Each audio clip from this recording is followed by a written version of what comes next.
I mean, like, we all love to worship, so Nannagaru used to say, you don't have to do big sadhanas, or like you don't have to struggle so much, because Bhagavan had shown direct path where you can inquire into just who am I. You are a believer, non-believer, you believe in God, you don't believe in God, you believe you exist. All of you, even if you believe in God or not, you believe that you exist. So inquire into who you are, you will know if God exists or not. So actually, Bhagavan's subject in a more simplified form. He has taken it to villages, to rural places where people were even uneducated. They didn't have even school education. So it's not easy to impart aparavidya. Paravidya is the knowledge that is imparted in schools and what we learn here for our living. Paravidya and aparavidya. So Bhagavan's was aparavidya, the study of deathlessness. The study which will lead us to moksha. So the knowledge of self-realization. First we need to acquire the knowledge, and then through that knowledge we have to gain the wisdom by constant practice. So Nana had realization through complete love for Bhagavan. What he says is, Bhagavan did not have sadhana. I did not have sadhana either, because I was just purely in love with Bhagavan. And how Bhagavan came into Nannagaru life was, Nannagaru has not met Bhagavan in person. I mean, he did not see Bhagavan when he was in body. Nannagaru was lying down on his cot in Jinnur, and then a vision, he sees a vision where Bhagavan comes through Nana's front door, walking. He comes to Nannagaru, he sits on his cot, he pats his head, his shoulders, he holds his cheeks, embraces him tightly, and then kisses him all over his face. A very tight embrace where he couldn't even release himself. So he was quite shocked, because he didn't know who he was, and it was not a dream, it was so real. So he was like, who are you? And then he was wriggling he was struggling to come out of the embrace because it was so tight. And then also, like, it was so suffocating for him that he was held so hard that the pillow under his head fell off. So Bhagavan took the pillow, adjusted it for Nannagaru, and then he caressed him and said, for now this is enough. And he left, and he was like, he woke up from his sleep. He says it was not sleep, or it was not totally awake. So in that state, and he can't say it's a dream, it was a vision. And then after he woke up, it was so real that he could feel saliva of the kiss of Bhagavan. So he was wondering who this old man is who had come to grace him. And after a few months, he had gone to library in one of the nearby towns, because he was a voracious reader. So in the magazine or some newspaper, additional paper or something, they had an article of 10 saints of India, and one of them was Bhagavan Ramana.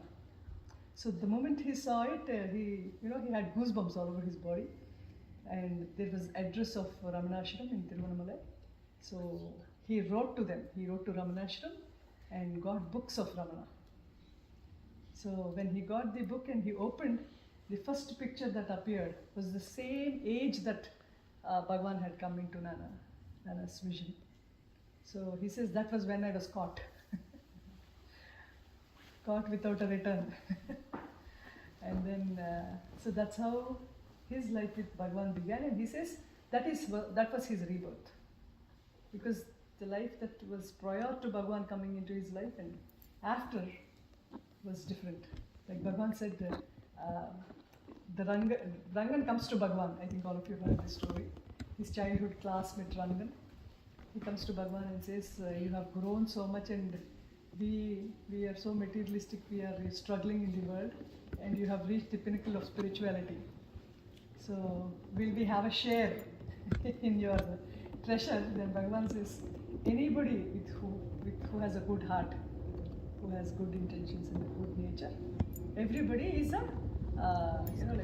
deserves moksha. So he he says, all of you will have this property, I mean the treasure.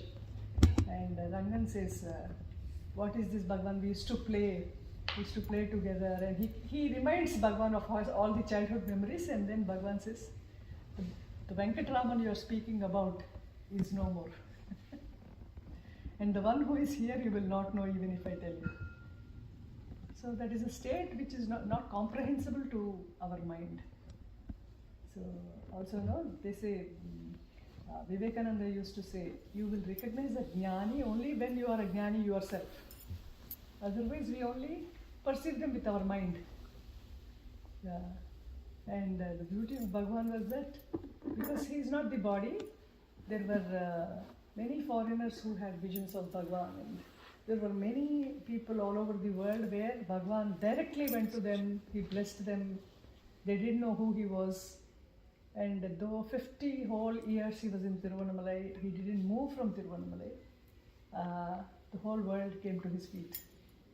Also, not only many people, many spiritual speakers, seekers had come to Bhagwan, but also all the saints and sages that were in India during the period of Bhagwan came to take his blessings.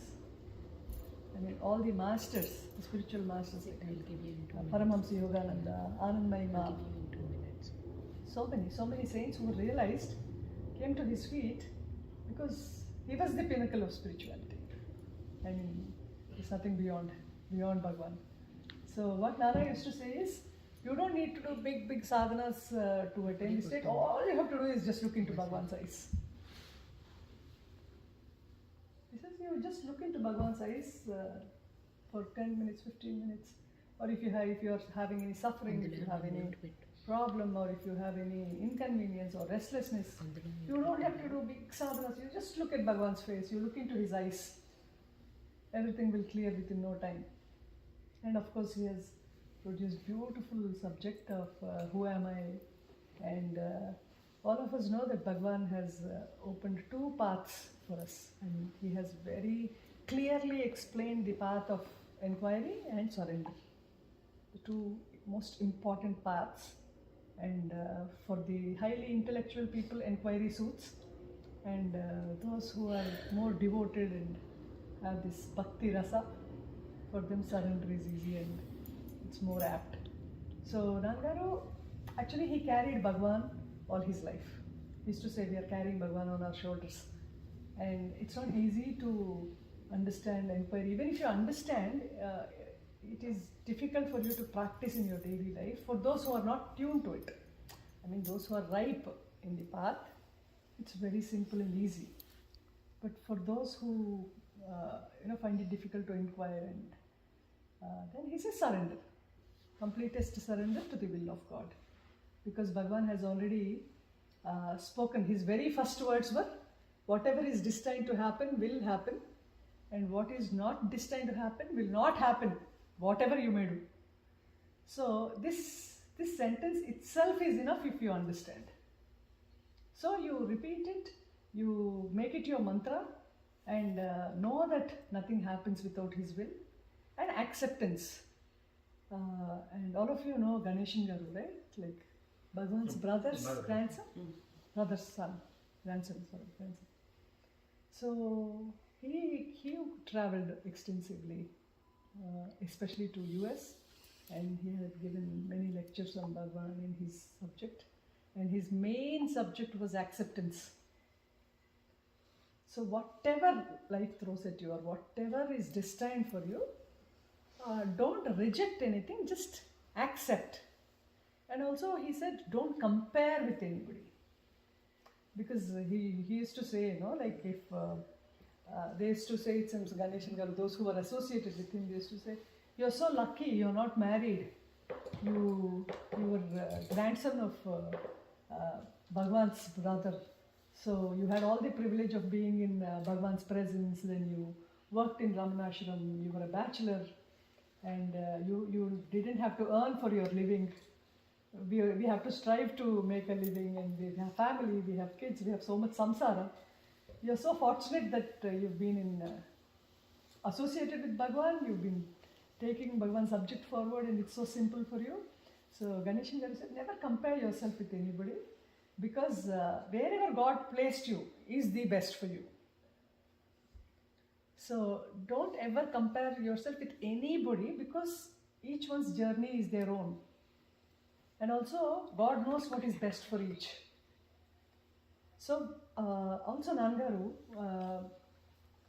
so beautifully he explained it to us, because it's very difficult to, stick to the subject when you're living in this materialistic world so full of attractions, and you are carrying so many vasanas within. So just by inquiry, we can't send the mind to the source throughout, because through the senses the mind comes out. So Nannagaru explained this very beautifully well. Even Upadesasara, Aksharamanamala, which Bhagavan wrote himself, he recited and wrote himself. Nannagaru elaborately discussed on Upadesasara, Aksharamanamala, and he lured us, with the stories of Bhagavan. We wouldn't have known who Bhagavan was or what Arunachala was. He introduced us to Bhagavan, he introduced us to Arunachala. We would travel with him 4 times a year, 4 or 5 times a year. We would stay with him. He would take us around the hill, around Ramana ashram. He would sit there. He would speak hours together about Bhagavan and subject. So it was like we never lived on earth, because it's not. See, you are where your mind is. So when you are constantly in holy company, constantly with the divine master, so you don't tend to remember anything outside of that realm. So it was so beautiful, because in his presence it was like we wouldn't remember our profession, we wouldn't remember we were married, we wouldn't remember we had kids. So the day spent with him was like, his subject, that silence, the beauty and that magnanimity, his love, unconditional love to us. And there were many people who took his interviews, and he said, what is the goal and mission of your life? He said, to bring humanity out of suffering. So, and he said, once it's like, meat falling in tiger's mouth. Bhagavan gives an example. The meat piece that falls into a tiger's mouth will not come out. It will be chewed and swallowed. So will Bhagavan swallow the ego. And once you fall in the grace of his eyes, there's no escape. You cannot escape. So he says we are all in the right path, in Ramana path. All we have to do is be focused on the subject. So especially who am I? Because it's easier for people who are not tuned to it, it's okay. But those who are devoted to Bhagavan, who has read his stories, who have talks with Bhagavan, when you read regularly, Nannagaru used to say, who am I is one amazing text where if you understand or you do not understand, it doesn't matter. Read it once daily, because initially you might not understand it, but as you read it daily, you have the grace that comes, because you're making an effort. The grace flows. He says you put 1 step forward, Bhagavan will come 10 steps towards you. So make this small attempt of reading the book daily, because it's just a small 38 pages book. And the questions are very simple.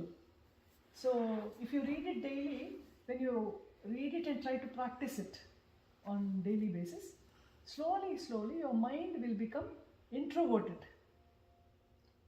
Because your mind, the mind that is going extroverted all the time, from the time we wake up in the morning till the time we sleep, the mind is constantly going out, and with the feeling that I am the body. So he says, this is pure logic. If you just need common sense to understand this, that the moment you wake up from your sleep, it starts with the identification with the body.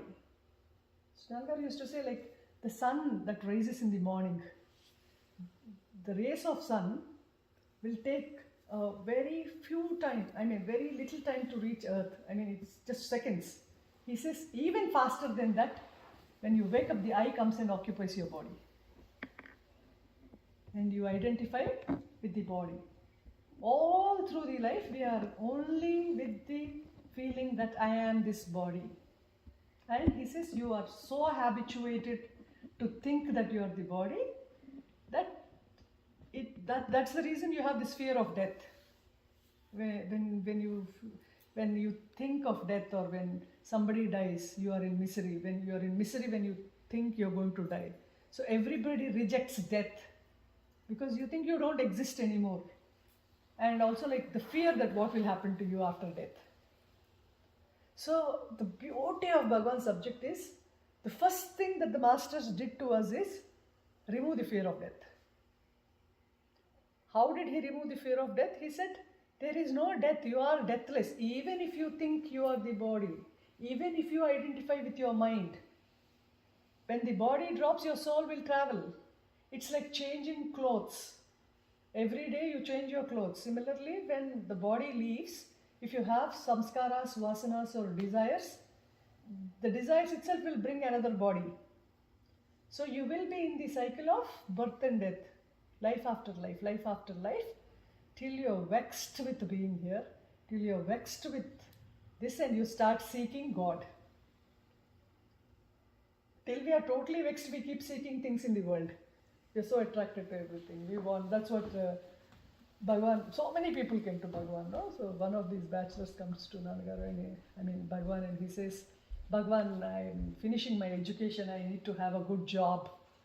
Then Bhagavan says, once you finish your education, you want a good job. So if you get a good job, what next? Then he says, if I get a good job, I will earn my own living. I will settle. And then he says, what next? He says, I will marry, Bhagavan. I'll see a nice girl and get married. Then he says, oh good, you'll get married. And what next? Then he says, what after marriage? I will have children. One child and another child, 2 children I'll have, Bhagavan. Oh, very nice. What next? Then I have to bring up my kids. I'll have to earn for them. My kids will grow. I will get them married. And what next? Then I'll grow old, Bhagavan. Then what next? Old age, disease, death. Then Bhagavan asks, to die you are doing all this? You know you will die someday. So you are doing all these things to die someday? What are you here for? So we have fallen in this routine where we don't even give a thought to why are we here, what are we doing, and who are we? In the true essence, what are we? Do we have an existence in the first place? And if we have existence, where were we before the body had come into being? Where will we be after the death of the body? So if we really question ourselves, because we see so many deaths, where we have so many family members who have passed away. We know death is certain. But then we can be happy, right? Even if you think there is no life, no life after death also, you can be happy because the limited period you have. Why suffer? You can as well be happy. Why are we paranoid? Why do we worry so much? It's all based on the feeling that I am the body. And Bhagavan revolutionarily said, you are not the body, you are not the mind, you are not the intellect, the supreme self you are. What Krishna said in Bhagavad Gita, I am the Antaryami in all beings. So we are worshipping Bhagavan. He says, be desireless. I mean, even if you have desires, drop them. Desireless state will take you to the truth. If you desire truth. Because that is the permanent state, that is the true state, and that is peace, bliss, Satchitananda. That is truth, that is bliss, that is Ananda. In Aurobindo says, what is truth? What is truth realization? The power, the peace, the happiness, the bliss, the heights of knowledge and seas of Ananda. So where is it? It is within you. So Nannagaru used to say, the truth is within you, ignorance also is within you, so stop looking outside. You introvert your mind, you come out of your ignorance, you will realize God is within you. And this is the essence of all religions is that truth is within you. So why external God? Because we identify with our name and form, because we think we are the body, we think we are the form, and we identify with a particular name. To come out of our name and form, we need to anchor on some form and name. So God. Though God is within, we need to anchor to a form, because we can't experience the abstract. I mean, if you're ripe enough, you can experience within your own heart. But when we are not ripe enough, we need to anchor to some form. And so he said, what other form can we take other than Bhagavan, who has lived his life so impersonal and showed so much divinity, and there was so much peace, and so many people experienced truth instantaneously when they were in the presence of Bhagavan. Because they were powerhouse of knowledge, powerhouse of strength and energy and love. And the most wonderful thing is, who am I? No, like he said, you have spiritual heart. On the right side there is spiritual heart, because they had to show some source. They said, you seek within and see where the mind is raising from. So Nannagaru used to say, Bhagavan has given us a beautiful technique where when you wake up from your sleep, don't jump out of your bed and start activity. The moment you wake up, just observe where the mind is rushing out of. He says, don't, he gave a few clues which will make you, deepen yourself. When you wake up from your sleep, try to observe from where the mind is originating, from where this I thought is arising. He said, observe it. And even when you're going to sleep in the night, just don't randomly, don't keep your brain totally active. Calm down, sit quietly, lie down quietly, and observe where the mind is going to rest. He says it's difficult because you will not know the moment when it goes to sleep. You are aware till it goes to sleep, but once you fall asleep, you do not know. But he says it's easy when you wake up, because when you wake up, the I arises. If you can observe, he said observe daily and see where it is arising from. If you can see where it arises from, that is the source. So our whole sadhana is to bring mind to the birthplace, that is the source. So withdraw your mind, like Arunachala, the column of light, he withdrew and formed a mountain. Similarly, you withdraw the outgoing mind slowly, and then bring it back to your source. He says, what is taking it away from the source? Your desires, your vasanas, your habits are taking the mind out through the 5 senses. So when the mind is going out through the 5 senses constantly, it cannot be focused. So the mind is totally wavering like a monkey jumping from one branch to another. Mind is never steady. You cannot make the mind steady. So he told all these practices. No? Upadeshasaram is full of that. Kartrurajnaya prapyate phalam karma kim param karma tajjadam. This he would explain so beautifully for hours together, days together. Kartrurajnaya prapyate phalam. He says, you are not the doer, but you think you are the doer. You get the result of action from God. You do not yield the result.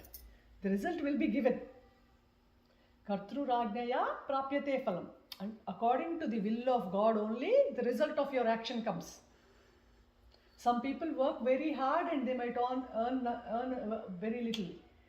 Some people might not work at all and might be getting a lot of result.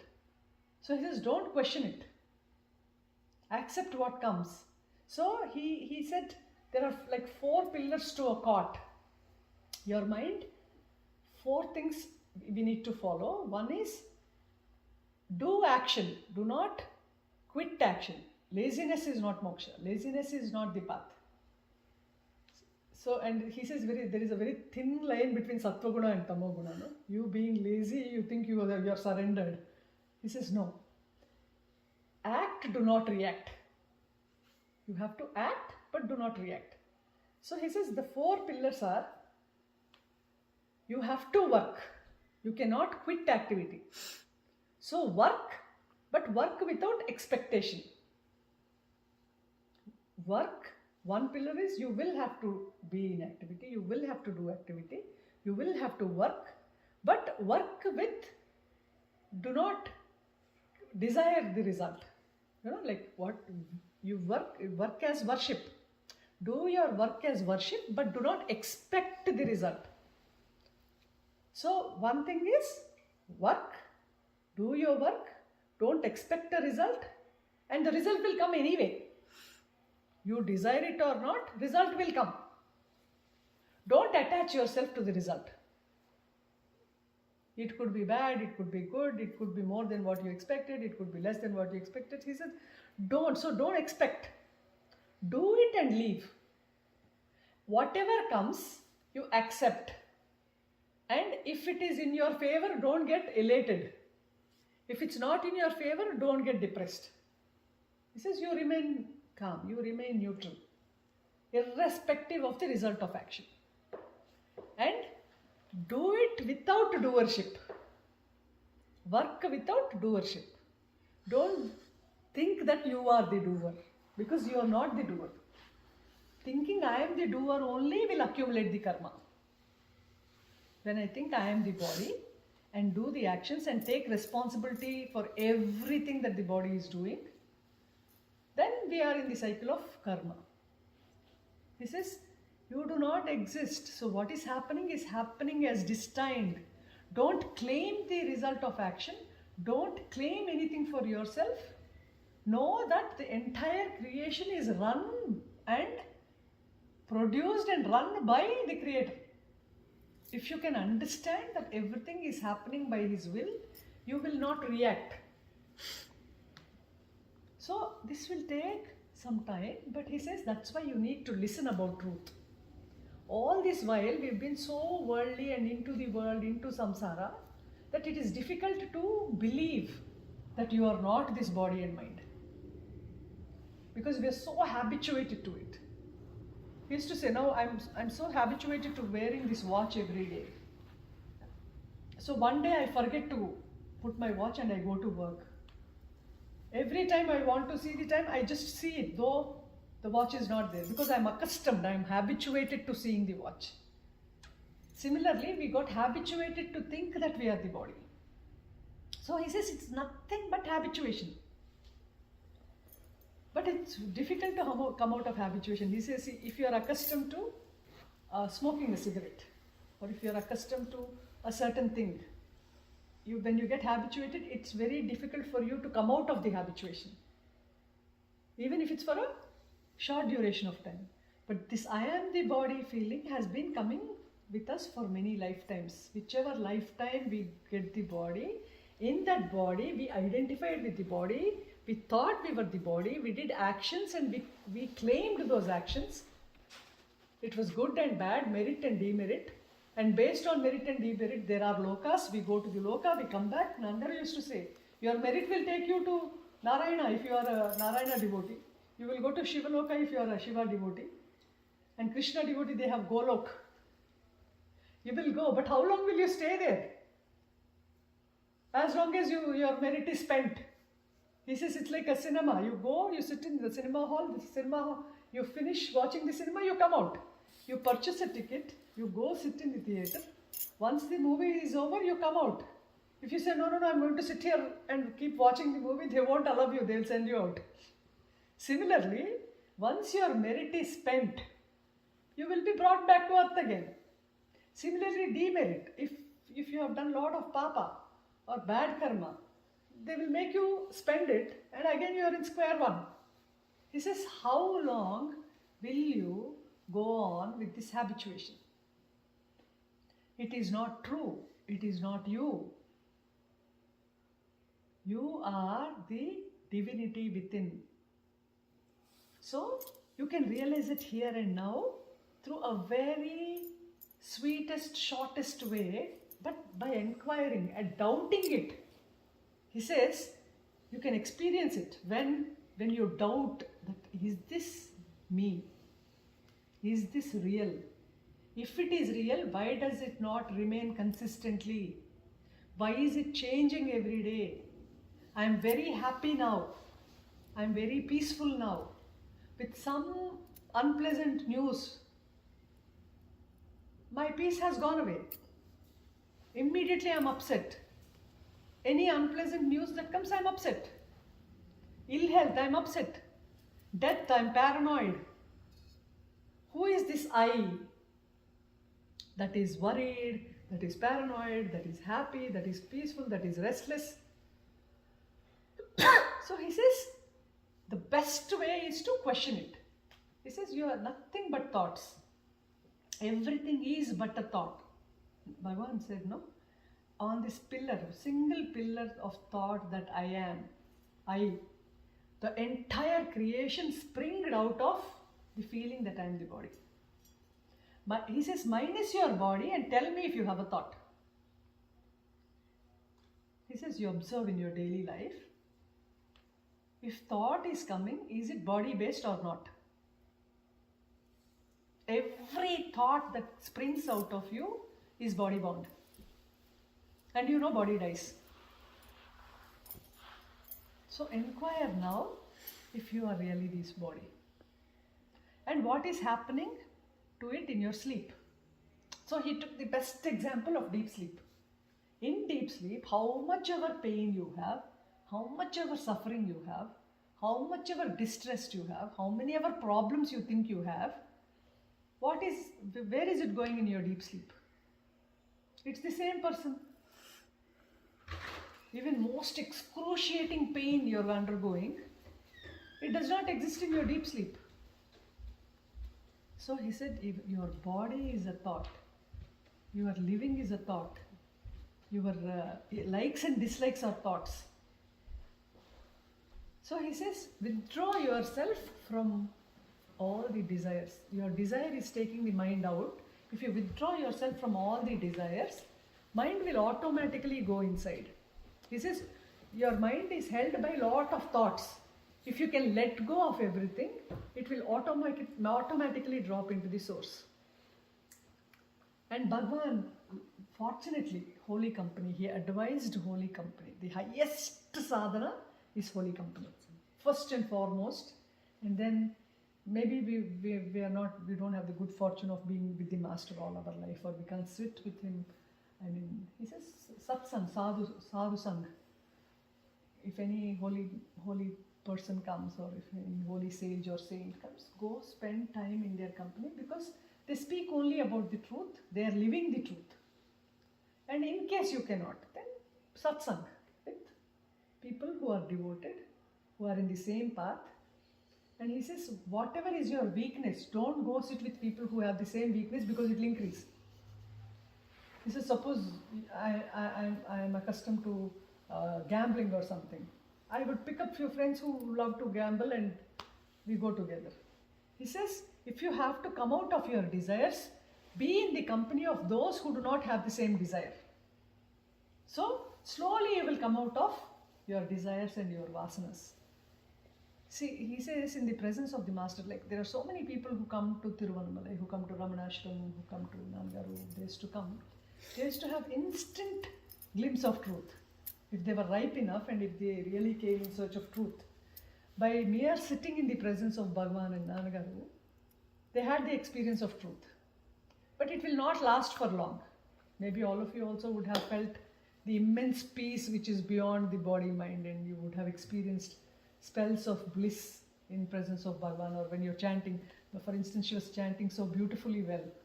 So your mind spontaneously went into, mood of devotion and calmness.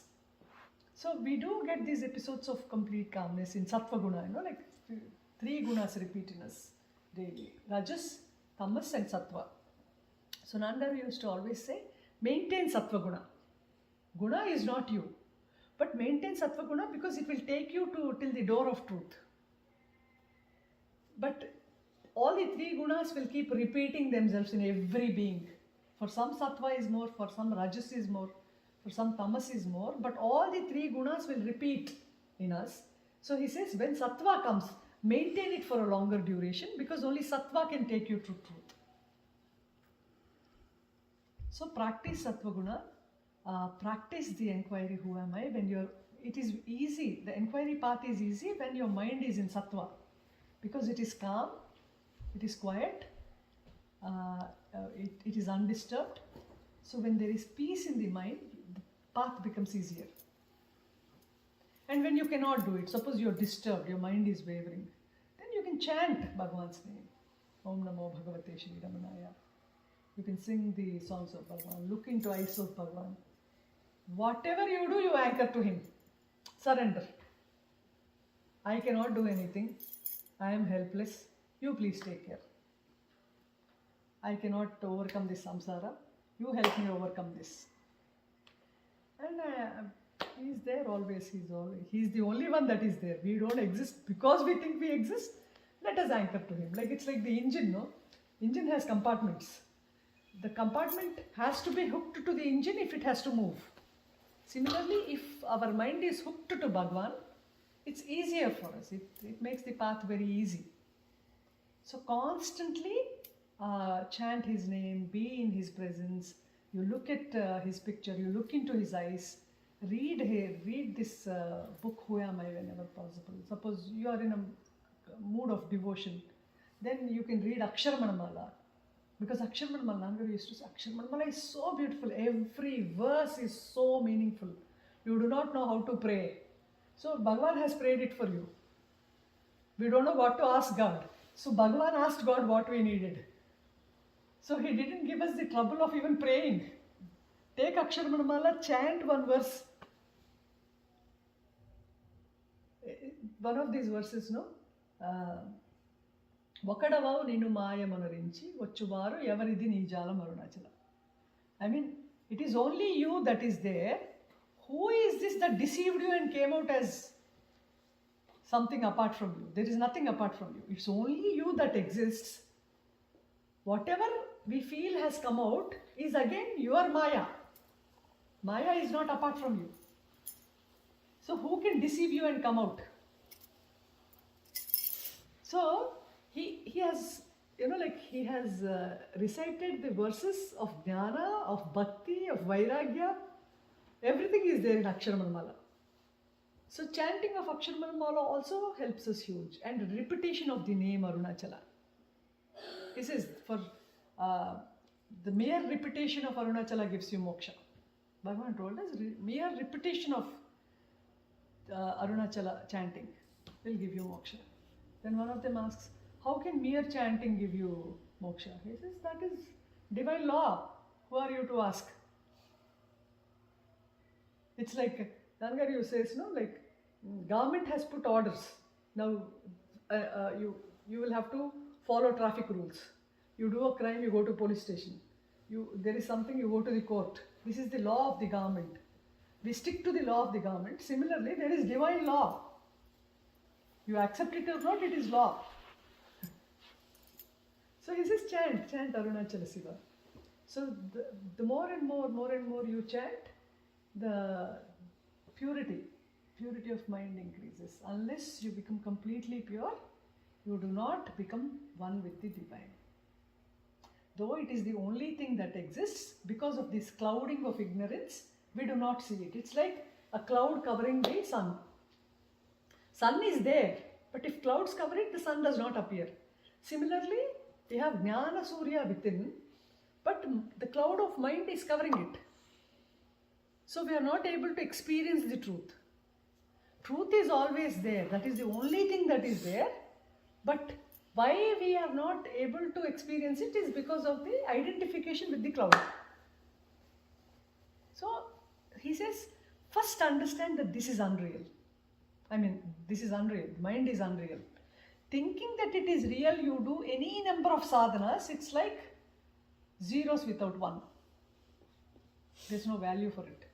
He says, you go to holy places, you dip yourself in, you do Tirtha Yatra, you dip yourself in Ganges or holy rivers, you worship daily, you chant daily, you do bhajan or anything, thinking this is real, you don't do it.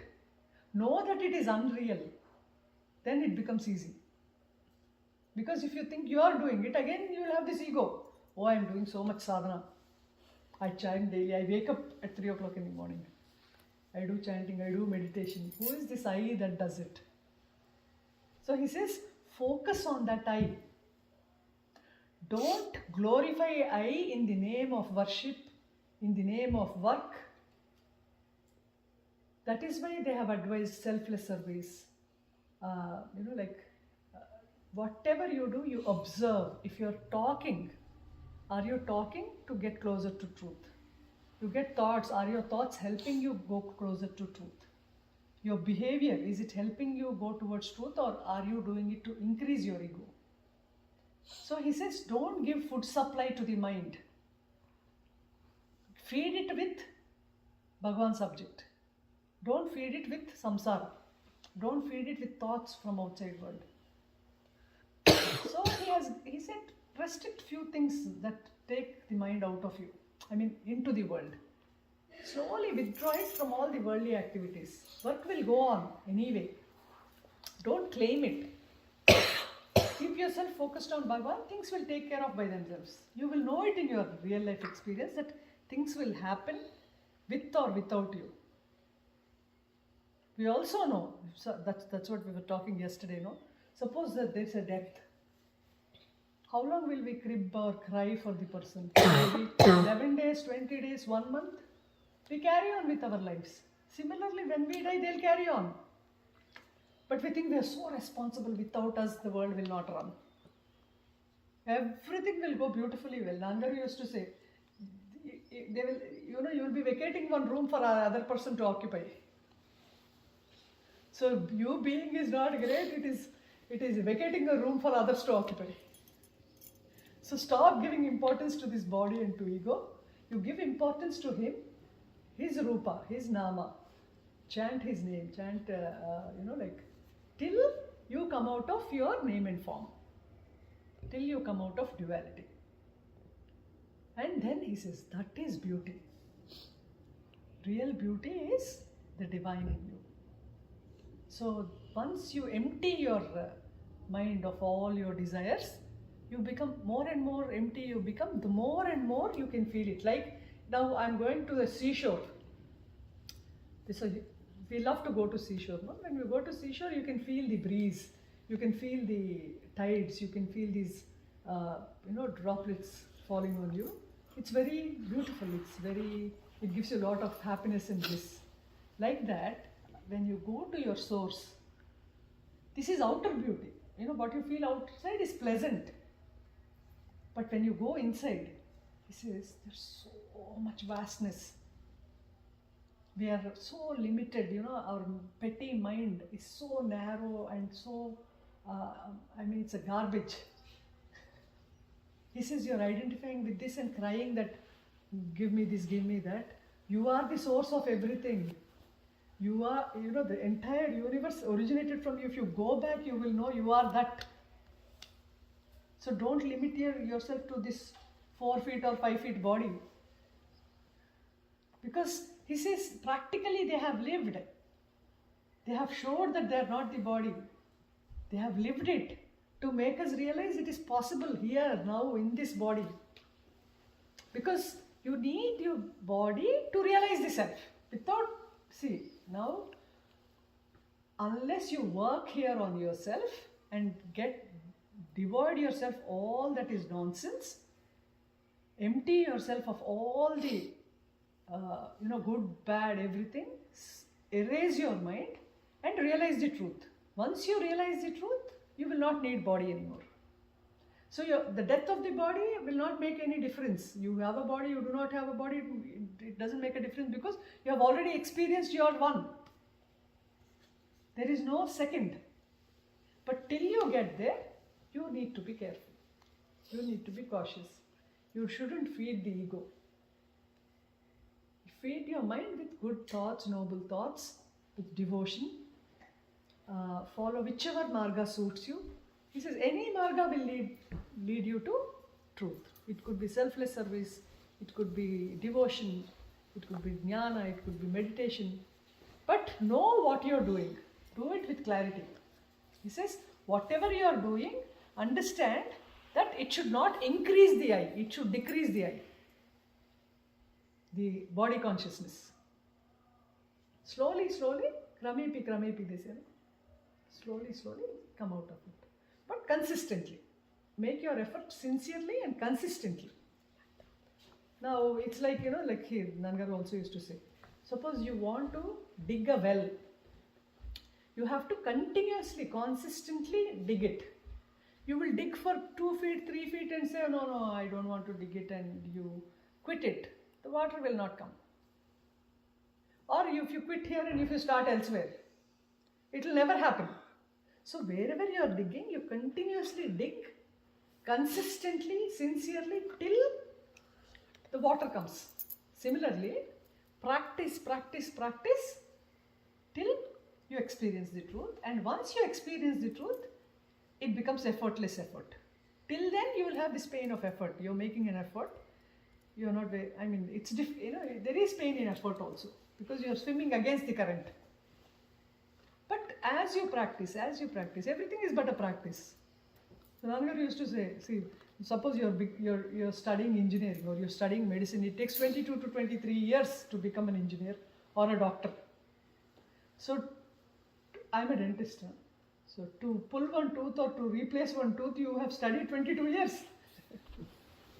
And you want to come out of cycle of birth and death, how much effort you need to make? It took 22 years just to pull out one tooth and fix one. To pull out ignorance and becoming the divine will take time. So, but you don't have to discourage yourself. Bhagavan is here for that. And once you have fallen in His grace, there's no chance for us to come out. We will end up in Him. But be sincere and make your life easy. And remember that everything is a thought. So you don't have to suffer. Any suffering is thought. If you know this, just remove the thought and you are free. Death is a thought. Your body is a thought.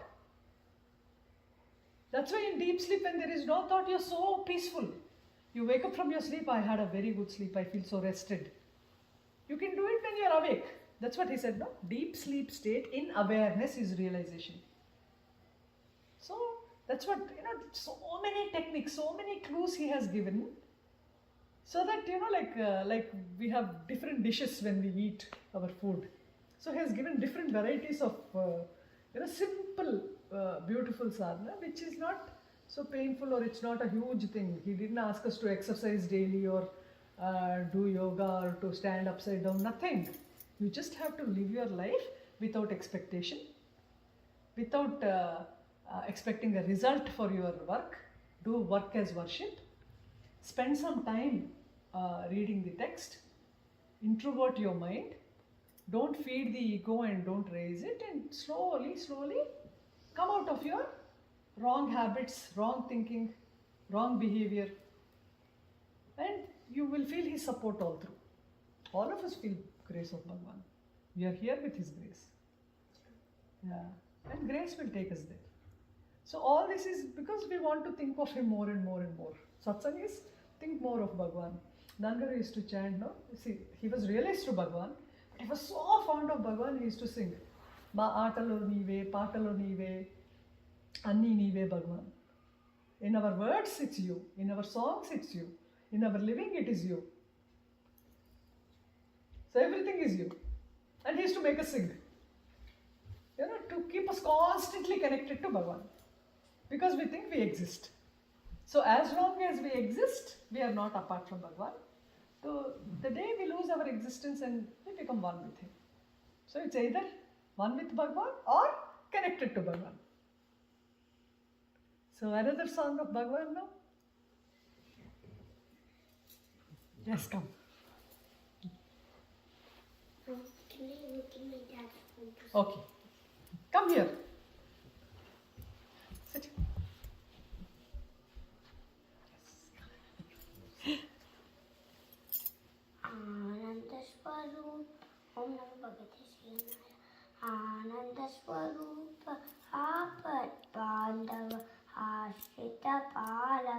Arunachala.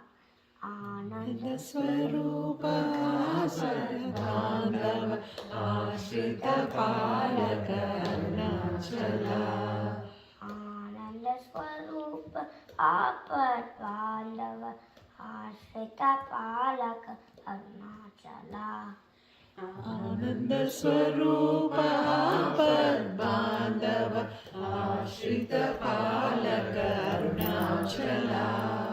Arunachala Shiva, Arunachala Shiva, Arunachala Shiva, Arunachala. Arunachala Shiva, Arunachala Shiva, Arunachala Shiva, Arunachala. Arunachala Shiva, Arunachala Shiva, Arunachala Shiva, Arunachala. Arunachala Shiva, Arunachala Shiva, Arunachala Shiva, Arunachala. Vidhimadava Vandita Charana, Vidhimadava Vandita Charana, Vidhimadava Vandita Charana, Vidhimadava Vandita Charana. Pratyaksha Parama Arunachala, Pratyaksha Parama Arunachala, Pratyaksha Parama Arunachala, Pratyaksha Parama Arunachala. Jagadita Karana Virajada Chalarupa, Jagadita Karana Virajada Chalarupa, Jagadita Karana Virajada Chalarupa, Jagadita Karana Virajada Chalarupa. Vimala Shri Arunachala, Vimala Shri Arunachala, Vimala Shri Arunachala, Vimala Shri Arunachala. Arunachala, Arunachala, Arunachala, Arunachala, Arunachala, Arunachala, Arunachala, Arunachala. Ananda Swarupa Padbandhava Ashrita Palaka Arunachala. Ananda Swarupa Padbandhava Ashrita Palaka Arunachala. Arunachala Shiva, Arunachala Shiva, Arunachala Shiva, Arunachala. Arunachala Shiva, Arunachala Shiva, Arunachala Shiva, Arunachala. Samsaranava Taraka Murti, Samsaranava Taraka Murti, Samsaranava Taraka Murti, Samsaranava Taraka Murti.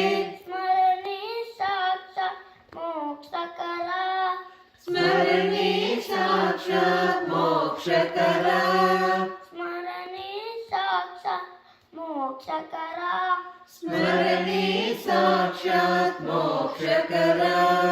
Apita Kuchamba Sameta Murte, Apita Kuchamba Sameta Murte, Apita Kuchamba Sameta Murte, Apita Kuchamba Sameta Murte.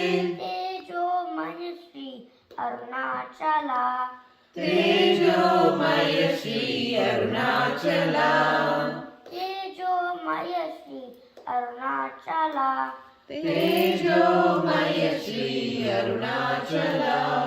Arunachala, Arunachala, Arunachala, Arunachala, Arunachala, Arunachala, Arunachala, Arunachala.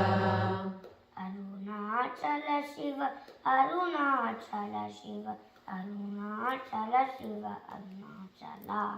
Arunachal Shiva Arunachal Shiva Arunachal Shiva Arunachal ಆನಂದ ಸ್ವರೂಪ ಬಾಂಧವ ಆಶ್ರಿತ ಪಾಲಕ ಅರುಣಾಚಲ ಆನಂದ ಸ್ವರೂಪ ಬಾಂಧವ ಆಶ್ರಿತ ಪಾಲಕ ಅರುಣಾಚಲ ಅರುಣಾಚಲ ಶಿವ ಅರುಣಾಚಲ ಶಿವ ಅರುಣಾಚಲ ಶಿವ ಅರುಣಾಚಲ ಅರುಣಾಚಲ ಶಿವ ಅರುಣಾಚಲ ಶಿವ ಅರುಣಾಚಲ ಶಿವ ಅರುಣಾಚಲ ಅರುಣಾಚಲ ಅರುಣಾಚಲ ಅರುಣಾಚಲ ಅರುಣಾಚಲ ಅರುಣಾಚಲ ಅರುಣಾಚಲ ಅರುಣಾಚಲ ಅರುಣಾಚಲ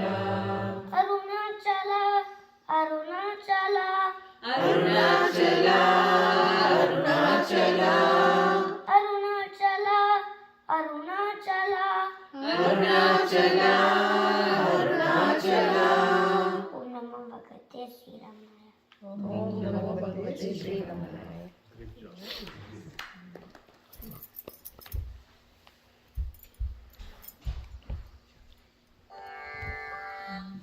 ಓಂ ನಮೋ ಭಗವತೆ ಶ್ರೀರಮಣಾಯ.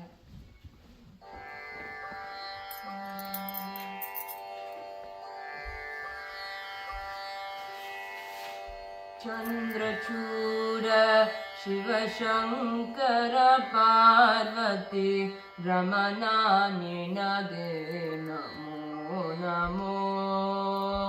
ಚಂದ್ರಚೂಡ ಶಿವಶಂಕರ ಪಾರ್ವತಿ ರಮಣ ನಿನಗೆ ನಮೋ ನಮೋ. ಚಂದ್ರಚೂಡ ಶಿವಶಂಕರ ಪಾರ್ವತಿ ರಮಣ ನಿನಗೆ ನಮೋ ನಮೋ. ಚಂದ್ರಚೂಡ ಶಿವಶಂಕರ ಪಾರ್ವತಿ ರಮಣ ನಿನಗೆ ನಮೋ ನಮೋ. ಸುಂದರ ಗರ ಪಿನಾಕ ದರ ಹರ ಸುಂದರ ಗರ ಪಿನಾಕ ದರ ಹರ ಗಂಗಾಧರ ಗಜ ಚರ್ಮಾಂಬರಧರ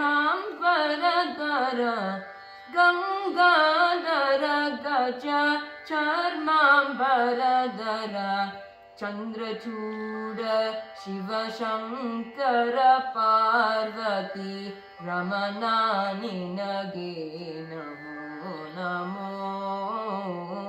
ಚಂದ್ರಚೂಡ ಶಿವಶಂಕರ ಪಾರ್ವತಿ ರಮಣ ನಿನಗೆ ನಮೋ ನಮೋ. ದರಿಗೆ ದಕ್ಷಿಣ ಕಾವೇರಿ ದರಿಗೆ ದಕ್ಷಿಣ ಕಾವೇರಿ ಕುಂಭಪುರ ವಾಸನು ನೀನೆ. ದರಿಗೆ ದಕ್ಷಿಣ ಕಾವೇರಿ ಕುಂಭಪುರ ವಾಸನು ನೀನೆ. ಕರದಳಿ ವೀಣಯ ಗಾನವ ಮಾಧುವ ಕರದಳಿ ವೀಣಯ ಗಾನವ ಮಾಧುವ ಉರಗಭೂಷಣನು ನೀನೆ. ಕರದಳಿ ವೀಣಯ ಗಾನವ ಮಾಧುವ ಉರಗಭೂಷಣನು ನೀನೆ. ಕೊರಳುಲು ಭಸ್ಮ ರುದ್ರಾಕ್ಷ ಧರಿಸಿದ ಕೊರಳುಲು ಭಸ್ಮ ರುದ್ರಾಕ್ಷ ಧರಿಸಿದ ಪರಮ ವೈಷ್ಣವನು ನೀನೆ. ಗರುಡ ಗಮನ ಶ್ರೀ ಪುರಂದರ ವಿಠಲನ ಪ್ರಾಣ ಪ್ರಿಯನು ನೀನೆ. ಗರುಡ ಗಮನ ಶ್ರೀ ಪುರಂದರ ವಿಠಲನ ಪ್ರಾಣ ಪ್ರಿಯನು ನೀನೆ. चन्द्रचूड शिव शङ्कर पार्वती रमणा निनगे नमो नमो चन्द्रचूड शिव शङ्कर पार्वती रमणा निनगे नमो नमो ओम नमो भगवते Shri रमणाय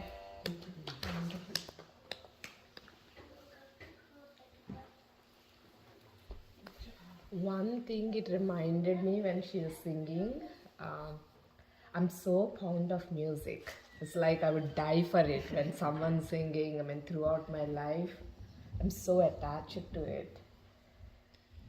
And once in some discourse, Guruji has said, any vasana you have, any tendency that you have in life, you have to take one more birth to fulfill it, no matter what it is. And I know how much I love music. I used to think I would, because I couldn't fulfill in this lifetime, for sure I would get another life because that much I love music. And I lose myself when I hear someone singing, not how much it is. But in one of the discourses, he also said that someone was singing and they finished singing. I was not even in there. I was listening to that through a radio or somewhere. And he said they sang very beautifully and all nice. And music, I mean, any vasana you have, whether you like it or not, will bring another life. Even if you love music also, that also can bring you another thing. You may like my words or may not like it. If you don't like, you can spit those words. But any attachment or any tendency you have will cause sorrow to you. Why I'm telling that is when she's singing, anyone sings, that comes to my mind that I love it so much, but at the same time the words he told me will also ring bell in me, that the love I had for music, with those few words, he has taken it away, that I don't. I used to think that I will at least take one more birth to at least learn music. I mean, why it's important to go to gurus or satpurushu and all that is, we have so many tendencies that we come with in life. It's so hard, we know that what our weaknesses, and it's so hard for us to take them. It can take lifetimes, many lives. But in their presence or with one word of them, they can take it away from us. True. Would you like to share something? That would be wonderful. All of you, few words, all of you. How did I come to know about Bhagavan? I came to know about Bhagavan through my mother-in-law. She's been a devotee of Bhagavan Ramana Maharshi since 1978. And then I used to visit the ashram after I got married, but I used to go there just to see her. And ashram was just another place she used to take me. I wasn't so interested in going there. Just because she took me, I went there. Otherwise, I was okay. Without going also, I was okay. So I went there. Every year whenever I used to go to India, I used to go see her, go to the ashram. And then... she lives in Tirunelveli? She used to live there. Okay. And then after a few years, I went there again, but with a lot of questions. So I went to the ashram. I had literally written down all my questions. And it was in my handbag. So I went to the ashram. So you know where the black statue of Bhagavan is? Yeah. So I went and stood there and I tried to look at the paper where I had written all the questions in my handbag, and I didn't know where I lost that paper. Till the moment I entered the ashram, I had the paper with me, but afterwards I couldn't trace it in my handbag. And then I looked at him, okay, let me recollect all the questions. I was blank. So that's when I realized, okay, you said self-enquiry and surrender, so I just surrendered to him. So said Bhagavan doesn't like questions. He asks who is the questioner. One single word, right? Over. So since then I'm like, it's okay. Like you said, like in Gita also there is a Upadesh, they say, Karma karte jao, phal ka. Don't wait for the fruits. So just keep doing your work. Yes. Beautiful. Start Subraja. I can only say that my hometown and my mother-in-law's hometown between is Arunachala. Okay. At that time I didn't know, but I had in my gut feeling something is there. I didn't know. Only after that I got married and I met my husband, I got the answer now. Okay, he's staying between. And he's a devotee, and from him even I have become. You mentioned about Aurobindo. Oh, yes. So I'm from Pondicherry. Oh, nice. So I used to go to Madras often. So Pondicherry to Madras on the way is Thiruvannamalai. Right. So I knew many people who used to go, and many people from Madras used to come down to Pondicherry. They used to go and see Ram Surat Kumar. Yogi Ram Surat Kumar. Yogi Ram Surat Kumar. So I've heard about that place, but I never ever had that, the opportunity to visit Thiruvannamalai until 2010. Really? I've heard a lot, but you... I mean, you do hear about places, you do hear about the Arunachala temple. Never ever. Never ever. There is a time and place for everything. Yes. Everything happens in its own time, Guruji says. Everything happens in its own time.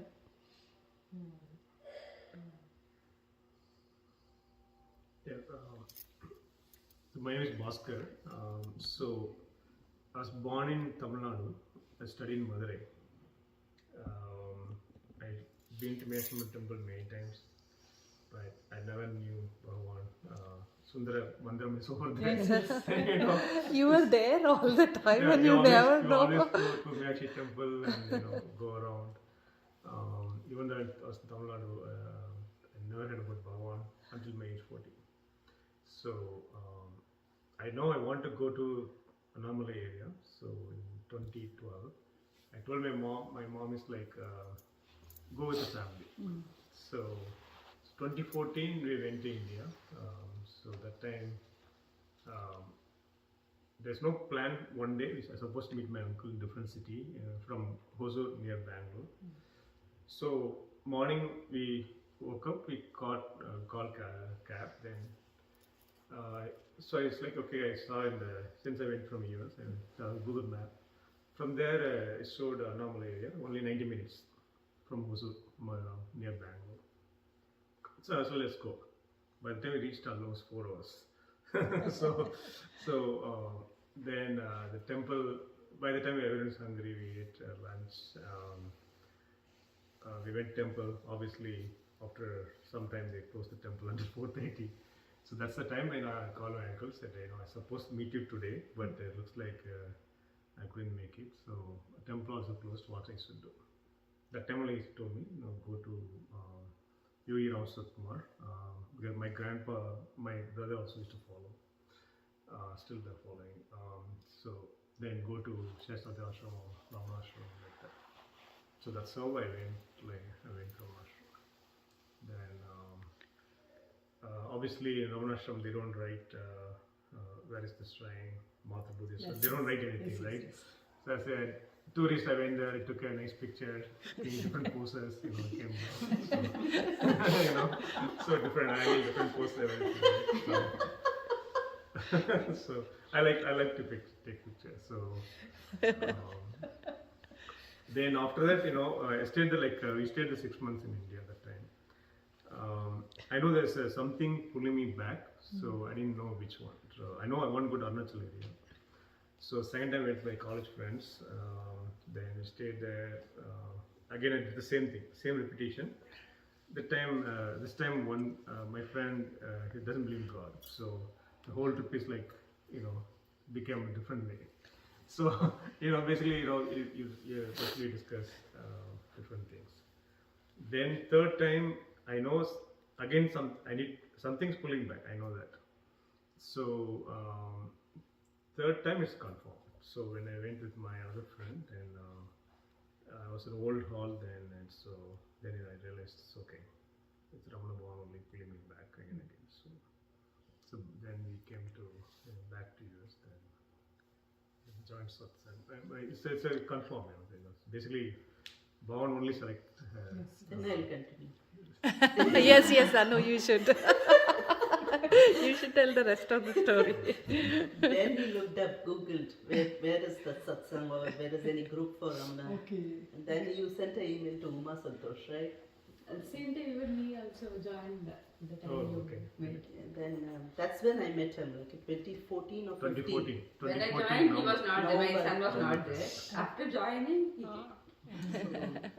His kids were very young, like they were 2 or 3 at that time. Skanda was.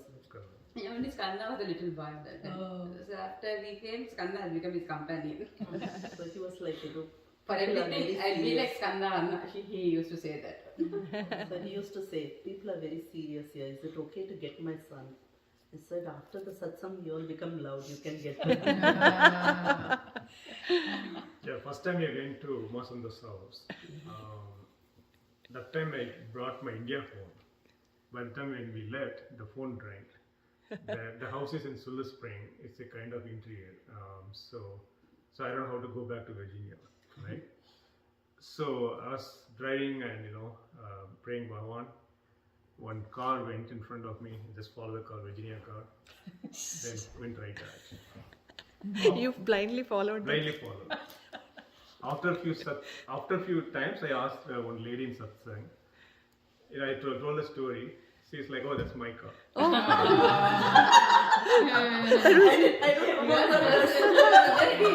So that's her car. That was you. So the thing is, It's good that you went to Virginia. Now he won't follow her. Right? You are also there in ashram, so it's okay. so you get basically when you whenever you visit ashram or Vipacha caves, Skanda ashram, lot of answers you get it. It's Yeah. so no, everything's Bhagavan. So. I'm Geeta Agarwal, and I come from a pretty religious family. My parents are both very religious. My dad, till today, he goes to the temple every day. So I kind of grew up with religion, and since I was a little girl, I was a very big Shiva devotee. Always, it was Shiva for everything. So I've always gone for satsangs, done satsangs at my home, and I think it was. I'm trying to remember which year it was. I actually went to Acharya Pramilaji's house. She was through a friend, and she actually had a cabinet in her home that had all Bhagwan's things, his pictures and all of that. And I noticed and everything. And then she was teaching us the Mukha, the Upanishads and stuff. So I used to go a couple of times. And then one time they were doing a satsang there, so I stayed for the satsang and I gave Umaji my number and things like that. But then I started doing satsangs at my own home. We used to chant the Ramayana, and so I was just kind of just doing that. And then I think it was 2018 or something. I went with a friend to Chinmaya Mission, and she was actually, I think she was quite senior there, and she said, "Come, let me introduce you to one of the teachers." And I went to talk to the teacher, and then she said, "So what brings you here?" And I said, I don't even know how this was all just coming. I said, "There's a void in my heart. There's a really deep void in my heart. I'm looking for something." And she said, "I think you've come to the right place." And I said, "Actually, I don't think I'm in the right place. Do you know how I can reach the Ramana Satsang group?" It just literally just came out of my mouth. And she said, "Oh, Swami Chinmayananda was a great devotee of Ramana Maharshi. I'm sure we can find out and we can help you." But then I did some digging because I knew I had attended the satsang through Pramila Acharya's thing. And I did some digging and I sent out some message and I got hooked up with the group. Incidentally, I met her in that Pramila Ji's Vienna Satsang. Right. This was like 2012. Yeah, I'm trying It to was remember like when way it back in was. 2010, Yeah. 11 or 12, I think. Something like yeah. that. Yeah. But after she started coming for our satsang, one day I could reconnect, like, you know. Oh yeah, you met her. I'm so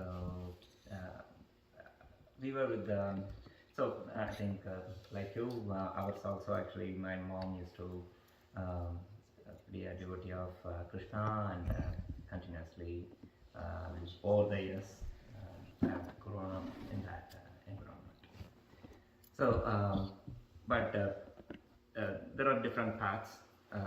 We took Raja Yoga and other things initially. That was 2010 over the years, and then I think in one of the talks in that Raja Yoga path, they're saying Ramana Maharshi, and they were saying that he was a full meditator, and that's how you would follow, and that's how you would be able to attain and other things. So that got an interest in me. Well, who is Ramana Maharshi actually? So I think I searched and who am I? And then I read Michael James J's book, Happiness of Being, which is one of the complex books, I would say. It flips you a lot. So, but still, it's a very big book. But he consistently, Happiness of Being. Okay. Yeah. Michael James J's. But that's not an easy book. Sometimes you get lost, and again you might need to take up the who am I and other things. But consistently hits the same point. So that's a core of the book. So after that, I was searching for satsang group, and we reached out to Uma Santosh, and they said it was around 2013, I think. And they said the satsang group is available, you can join, and there's nothing you need to do, you just need to come. That's pretty much what I did. And at the same time, I remember Uladana, lecture by Nachurji. So that changed my perspective, because I read a lot in the past. So even Buddhism, Taoism, so many things. But that one thing, 40 verses had everything and simplified everything. And some statements in the talks with Ramana Maharshi, Bhagavan says, you are awareness. So simply questioning, if you are not awareness, can you be unaware? That simple question came to me actually. So can you be simply unaware? You cannot. Simply you cannot.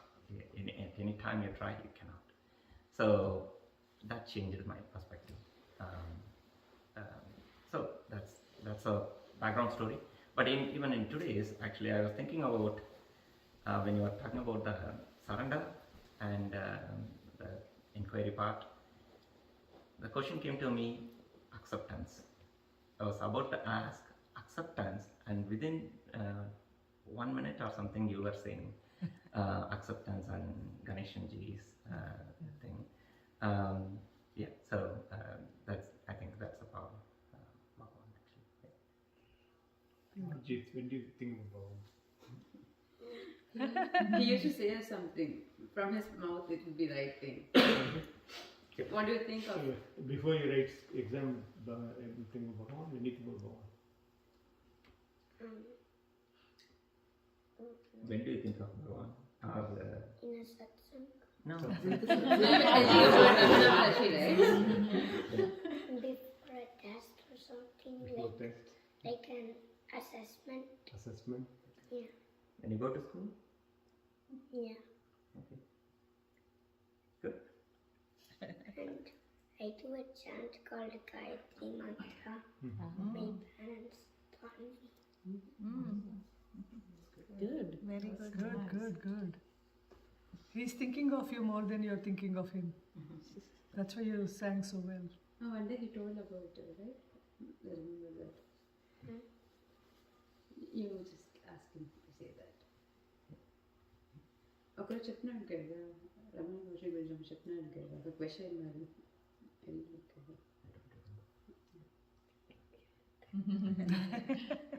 Today I was talking to my son.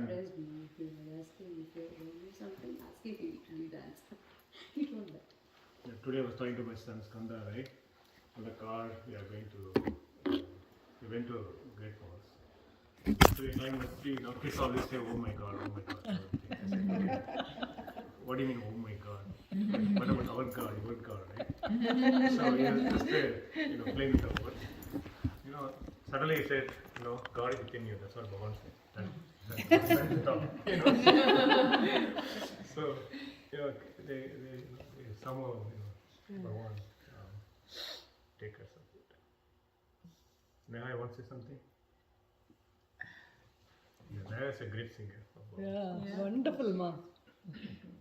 Yeah, you made me cry with your song. How did you come to know? My mom used to go to satsangs when I was from 15 years, not even 15, 13, 12 years onwards. I never used to like satsangs. I used to think, what satsang and all that. But my Guruji used to come to my hometown sometimes, or he used to pass by in the train to some other place. So we would go to train station and offer fruits and all that. And slowly, a couple of times, I don't like satsangs, but when I go to Nannagaru and he gives speeches, I used to listen to them. And I used to like those.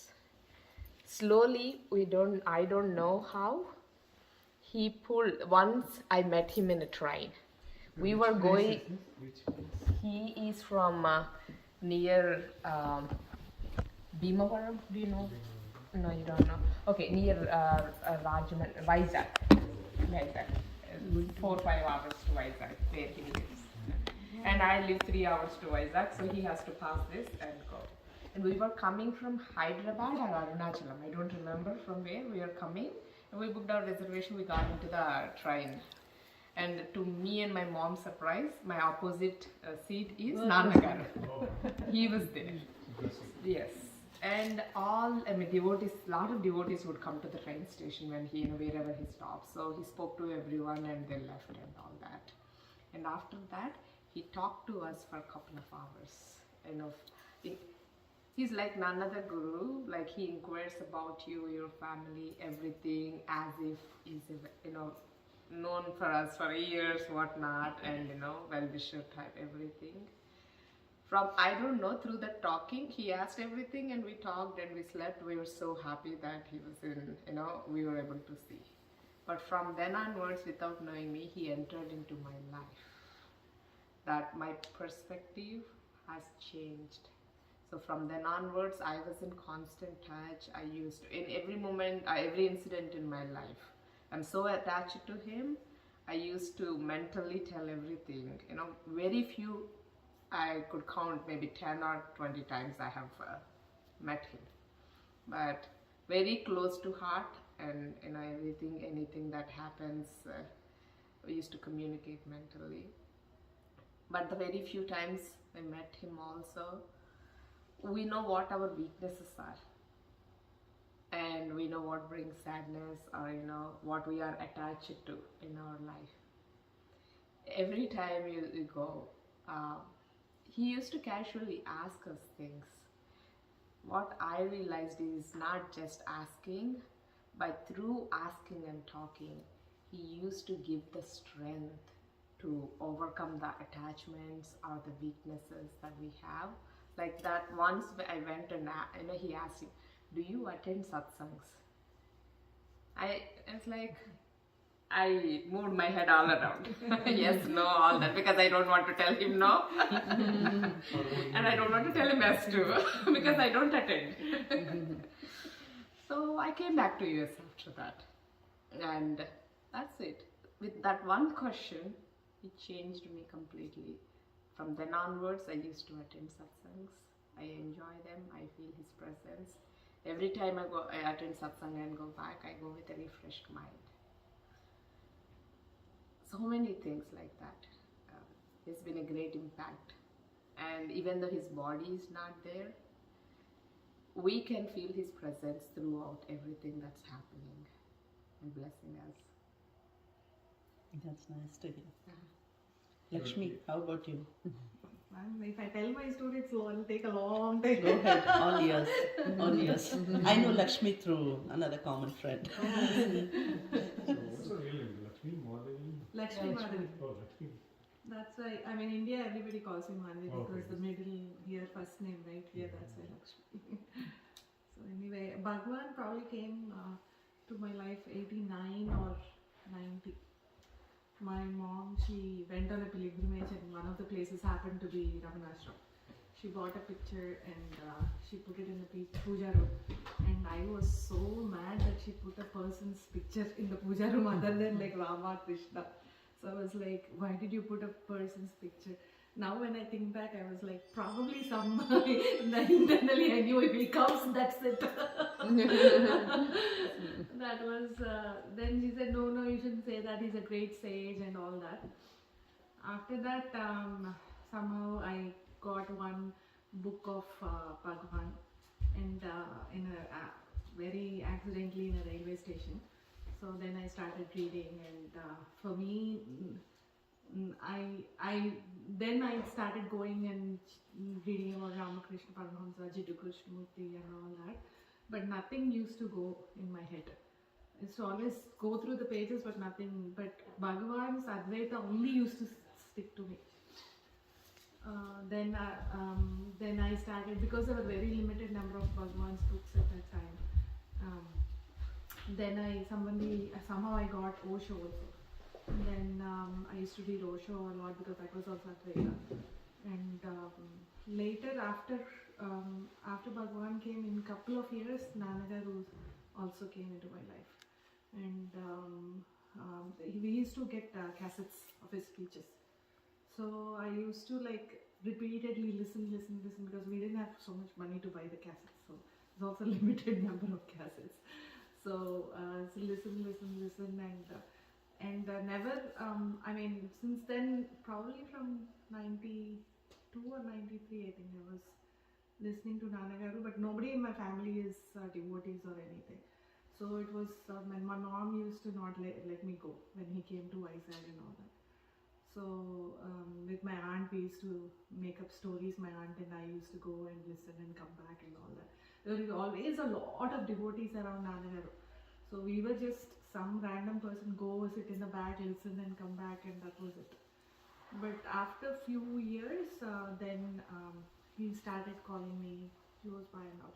And I used to always think that I used to love Bhagwan so much.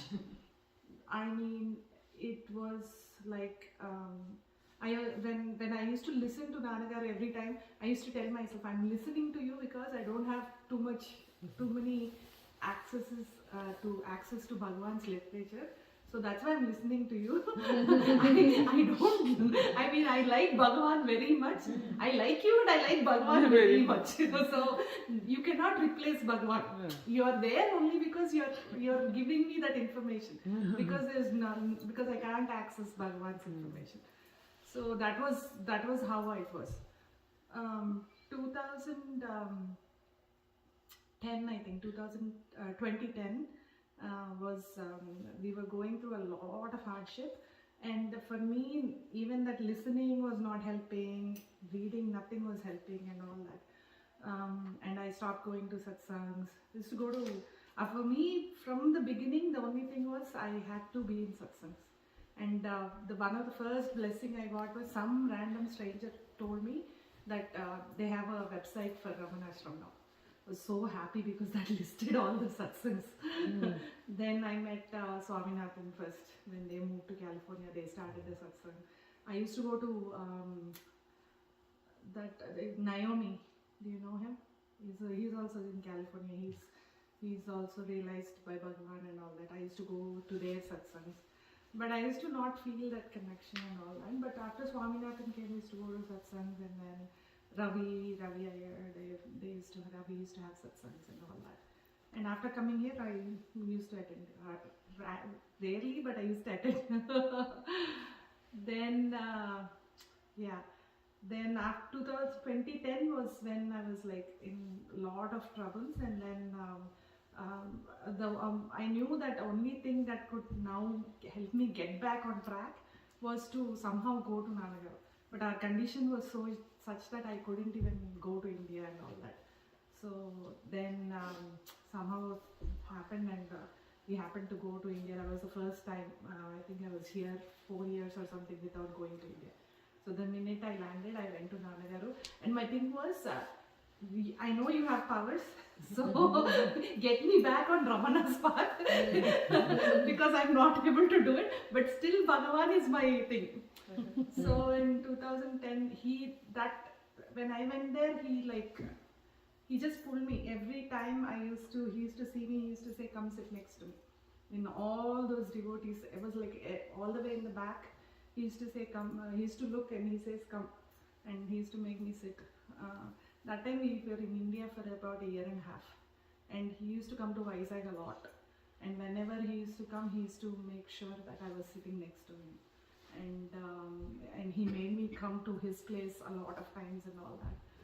And I don't know when, after like 3 or 4 years, one day I was like, I love you so much. and then it struck me, but I thought you like Bhagavan more than me. I was like, oh, I forgot I love Bhagavan. It was like that, but I mean, both of them are the same. But it is, I mean, when, I don't know if you all read Peripuranam, Ganeshan, the one Ganeshan ji wrote. When you read that, you actually, it feels like you're living in presence of Bhagavan and looking at all those devotees and reading their stories and all that. And sometimes you would feel they are so lucky and they experience Bhagavan.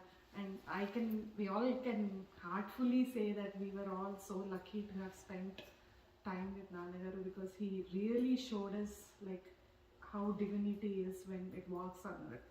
It is, I mean, it's almost, I mean, it's very simple. It's the same thing as all those people experienced, but we were not there when Bhagwan was there, right? So it, for us, Manifested as Nannagaru.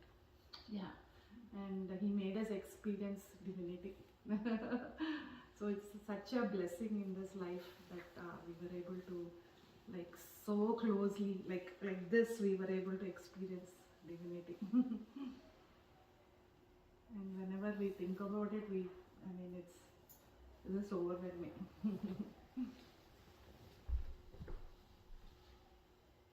How about you? That will be another big story. That is very interesting. He walked into my house at the age of 16. He was supposed to go to the neighbor's house, but he came to He actually visited our neighbors, and then he was sitting in their house and he said, who's staying in the next door? And they said they have recently, it's been 3 months since they shifted into the house. He said, let's sit there and not here. And then they said, no, they don't know you. He said, no, I know them. They don't need to know me, I know them. And they said, no, they just shifted 3 months back. They have no clue who you are. He says, no, that's not a problem. I know them, please, we'll go. So he just pushed the door and he walked into the house. I was in my 11th standard. He came and he just walked into the house as if it was his house. He went into all the bedrooms, a bathroom, the puja room, kitchen, dining. And then he came, he sat in the sofa, he was all smiles. We were like, it was like it's his house and we are the guests there. So then he came, he sat in the sofa, and me, my sister and my mom were there, and Dad's office was right opposite the house. So he also had come, and he spoke to me for almost 1.5 hours. He spoke to both me and my sister, and he inquired right from childhood, from which school I studied and what was my prayer. And I studied in Bhavans till 10th. So he asked me, I was in the prayer group. So he was like, what was your prayer? Were you not in the prayer group? So I was like, how does he know I'm in the prayer group? So So then he asked me to recite the prayer. Purnasya Purnamadaya Purnameva Vasishyate. He said, do you know what you were worshipping through your prayer? I said, I don't know. You were worshipping the Supreme without name and form. I said, yes, I was actually not only prayer, I was connecting myself to the abstract from my childhood. I wanted to know who is God and I wanted to know why I was here. I think from the time I was conscious of me and mine, I had this inquiry of who I was. So he looked at me and he said, your prayer was always the supreme abstract God. And he said, you keep coming to me often. Then after he left, like he asked my sister what books she has read recently. And she said, who am I? By then she has already finished reading my book. Then he asked me, what did you read recently? I said, Satcharitra. Shirdi Sai Baba, Satcharitra. I just completed it and I had been to Shirdi. In a week's time after I came back from Shirdi, Nana had come home. Then he said, oh, so you finished your Satcharitra. Then I went to him. That was his first trip to Hyderabad. I mean, that was the first time I met him in Hyderabad. Then he asked me to come to the place he was staying. He says, you come daily noon, there is pravachan. So the next day I went for his pravachan to the place he was staying at. And I was sitting behind. One elderly man, he came with a big garland of roses. Then he came and I don't know what he felt. He called me and he said, you go garland this. Then I said, no, you brought it, you please go garland it. Then he said, no, you go because you're the youngest among all. I wish you could garland him. So I took the garland, went in front and I garlanded him. He said, you sit. He made me sit right in front of him. And the pravachan was for 2.5 hours.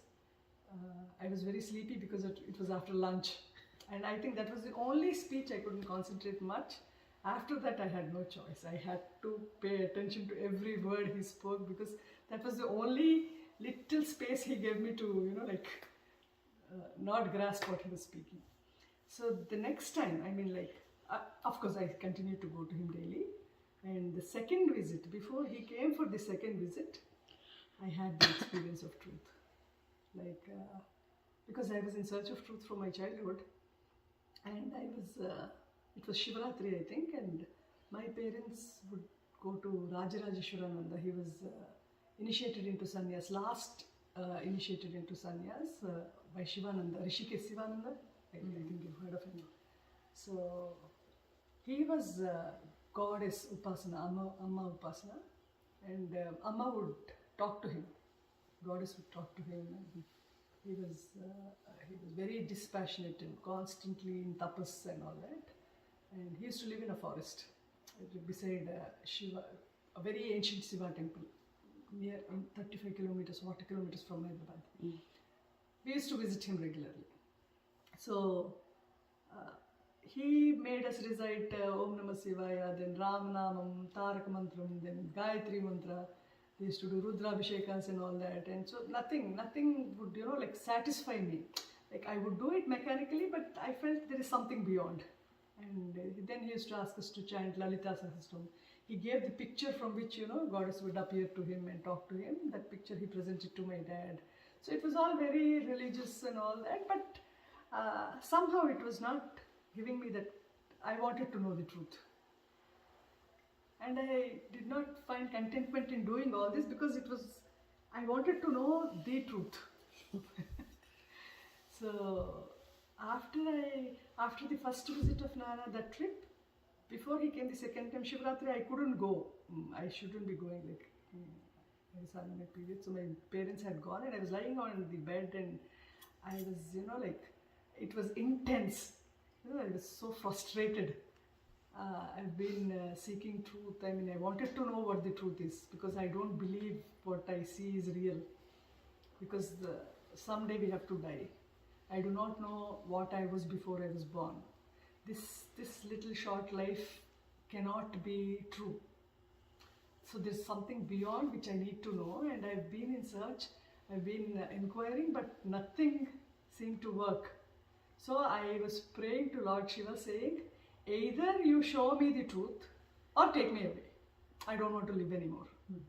It was so intense. I was like, I do not want to see this world. I have nothing to see here.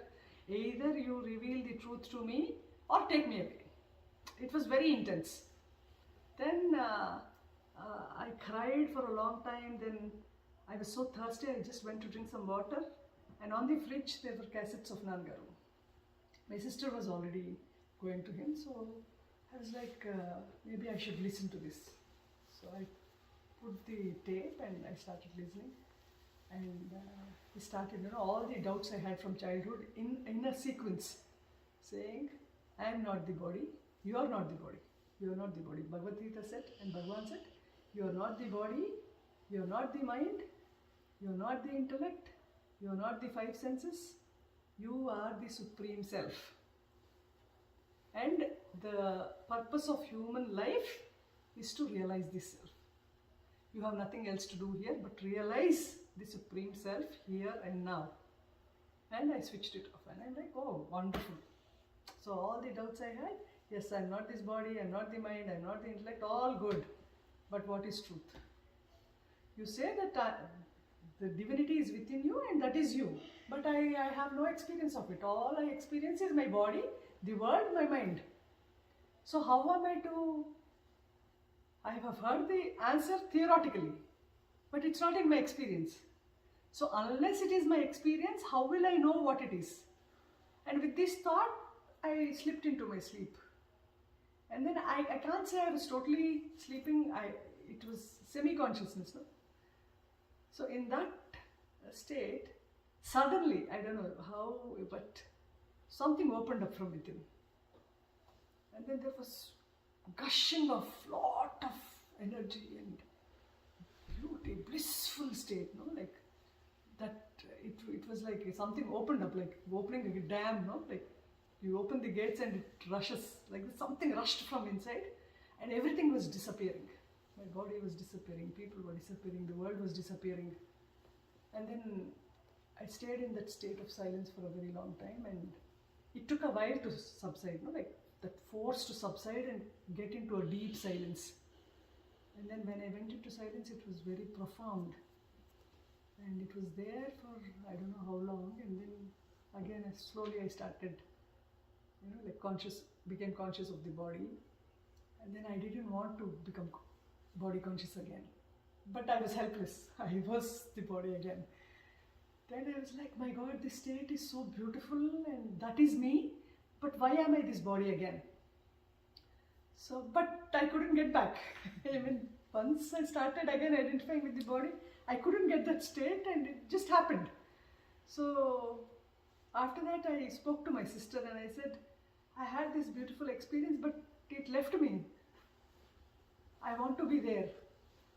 Then she said, what are you speaking? I don't even understand what you speak, but Nannagaru is coming to Hyderabad in 3 days.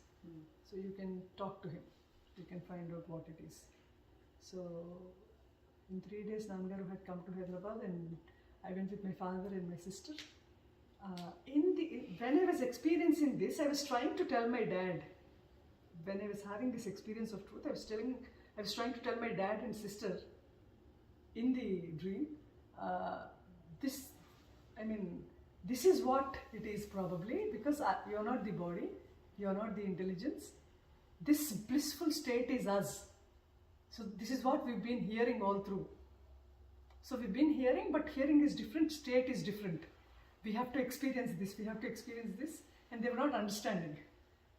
Then I was like, even this is a thought. Trying to tell them is again a thought. So again, I dropped the thought and I was in the that state again, without thought. So when I went to meet Nannagaru, I was just at the entrance. He was sitting in the hall full of people. He was sitting at the other end of the hall. The entrance was there. As soon as he saw me at the entrance, oh, Usha, come. I need to speak to you. Come. He said, give way, she's coming. And then I was right. He made me sit right in front of him. Actually, I came with my father and my sister. 3 of us had come. Then my sister was trying to explain. And he said, no, it's her experience, let her talk. Then I told him about the experience, and he said, "You felt like you were sitting on an elephant." I said, "I have sat on an elephant before. It's nothing compared to that. I mean, you can't even compare it with anything." Then he said, "No, that's just a state where like the highest happiness you get. We only, like it's just to say that there's nothing more beautiful than this. Just to, as an example, I took it." And he said, "That is a glimpse of truth. But what you have experienced is a droplet in an ocean." I said, "Droplet in an ocean?" I couldn't withstand that because my whole body was shivering, and then it was so overwhelming, and it was complete bliss. I said, "That complete blissful state is a droplet in an ocean?" He said, "Yes."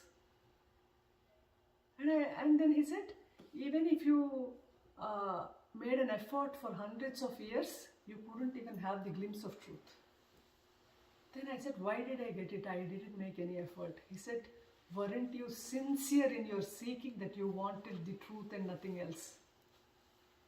Then I realized he knew what I was thinking. He knew what I was, he knew my intensity. He knew what was happening. He knew my experience. He knew that it was droplet in an ocean. Then suddenly I realized Nannagaru was the ocean. Or else how would he know what was happening to me? How did he know that it was only a droplet in an ocean? So till then he was like a father. Nannagaru itself is Appa, we call in Telugu. So I was talking to him so freely, going so close to him. But once I realized he is the ocean in front of me, I moved back. Till then he was just a gentleman, very sweet, very loving. But when I realized he is the master, he is God in human form, I stepped back and I kept looking at him, with awe. And he looked at me and I said, "Nana, why did the experience stop and why did I again become the body?" Then he said, "He showed you a taste of it, and now you cannot leave it. You will make an effort because nothing else will impress you. Nothing else will interest you. So you have no choice but to go there." Then I said, "Why did it stop?" He said, "We get only what we deserve." He said, "It's like you take a mug to a lake and you take only the water which it can contain. You take a bucket, you can take only a bucket of water. You take a drum, you take a drum of water. So whatever is you deserve, you get it." And he says, "You don't have to worry about it, and you don't have to, hurry. There's nothing like hurry, because whatever you're thinking is your thought. The experience is not a thought. It didn't come to you because because you thought about it. You were intensely seeking the truth, so truth showed itself to you. Now you will pursue it even if you don't want to. And because you have tasted it, nothing else will interest you the way it has. And because there's no happiness elsewhere but here. Bliss is here and nowhere else." Then I said, "I think I will stop my education now. I don't want to pursue education. I will be with you. I will come with you because this is the goal of my life. And what have I to do with the world?" He said, "No, there's a destiny. Again, I will be with you. I will go here. I will do this. Again is your body.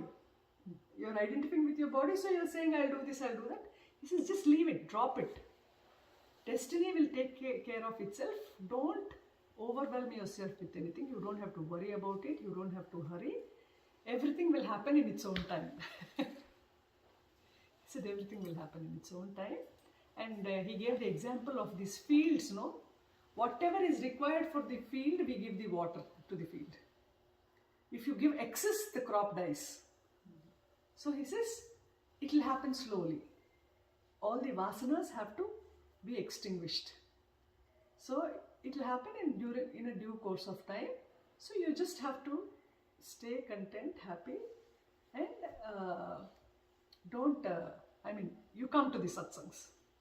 Come to the satsangs, it will be taken care of. You don't have to worry about anything, it will be taken care of. So that was how my journey began. And after that, everything was my destiny also. Like, he asked me to study in Chidambaram. I was trying for my medical, so he said, no, you will do your dental. So everything, whatever he said, including my marriage, it was he who chose the bridegroom, sorry. It was he who chose that I should have a child. It is he who chose I should have my clinic, and he named my clinic Sri Rama Dental Clinic. So it was, my journey was continuous with him. And also he got me married saying, you cannot leave me and stay, and this will be the only guy who will let you be yourself and carry on your spiritual life. And there was no looking back. I was with him all through. Till 2017 when he left his body. And I was with him. He breathed his last in my hands. Yeah. And he used to call me his spiritual daughter. Manasika Putrika he used to call me, the one who arose from his mind. And after his mother passed away, later on, he took these ashes to Varanasi to immerse in Ganga. He immersed his mother's ashes. He came to the ashram and he looked at me and he said, he looked at all the devotees, because hundreds of devotees would be with him, most of us women. So we were all sitting and he looked at everybody and said, maybe there is one of you could be an orphan, probably you lost one of your parent, a father or mother, or probably any one of you here is an orphan. I will never be an orphan. He lost his father when he was young and his mother passed away then, and then he said, I will never be an orphan. You might be thinking my father left me and my mother had passed away, so I'm an orphan. I will never be an orphan. My mother gave me this mother before she left. So from spiritual child, he made me his mother. And then he started behaving like a child from then. I was so dependent on him, and I was like completely dependent on him. He was my life, because I had lost connection with the world, with the parents, with profession. He was my life, he was my world. And later on he made me in charge of his ashram, and he wanted me to teach. I said, no, Nana, teaching is not my cup of tea. I need to experience it and I need to stabilize myself in the truth. And he said, that will happen anyway. You need to share your experience with people. It's like you don't have to do a PhD to speak to third or fourth, teach a third or fourth class student. You can help people in the path. You can talk about your faith and how you walked in this path. And of course, it was a miraculous life. Every step of life was a miracle. And miracles became normal.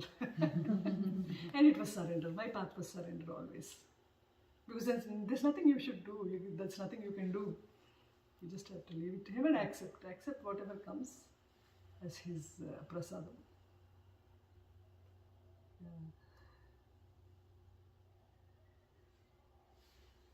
Me?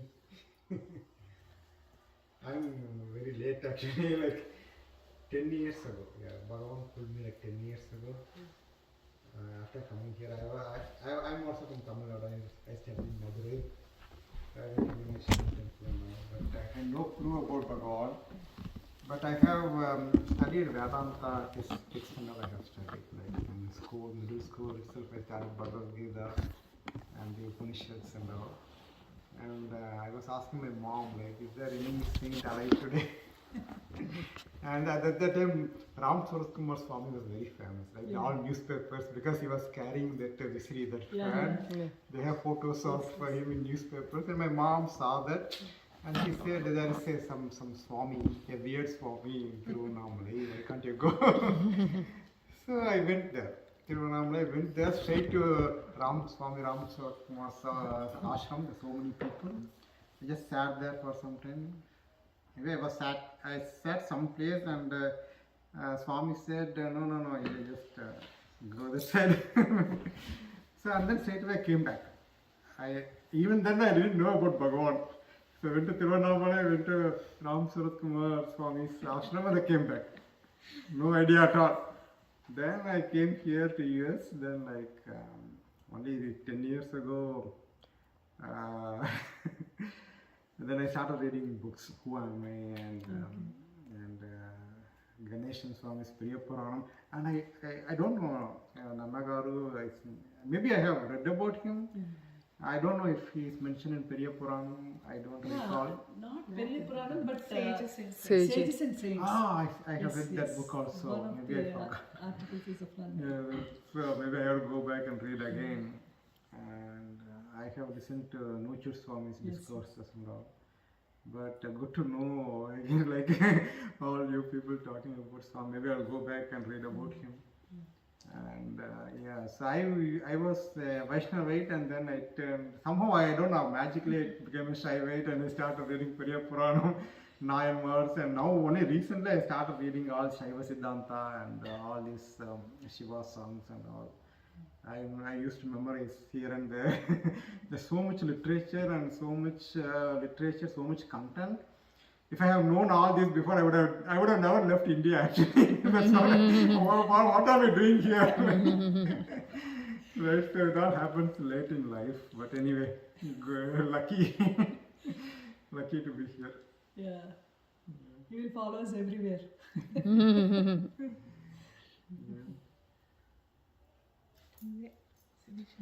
Sirisha, about you? I don't have much to say. Still? For me, it's my mom that introduced both Nannagaru and Bhagwan. I saw Nannagaru like few days before he left the body. And it's all my mom. Just because of her, I know both Nannagaru and Bhagwan, both of them. And due to my mom, I also know Madhavi, pretty much everybody from Nannagaru's family.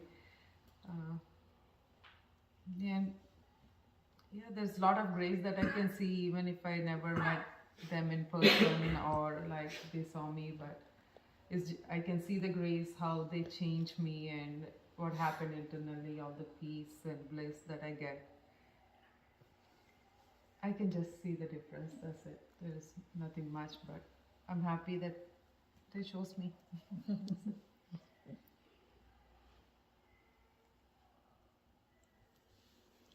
Thank you. It was a wonderful session. It's so good to connect to all of you. Yeah, appreciate it. It feels so much like family, no?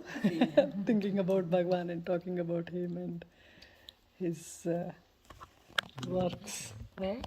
So, yeah. Thank you so much. This was a wonderful session. It was so good to meet you all. Om Namo Bhagavate Sri Ramanaya. Om Sri Nannagaru.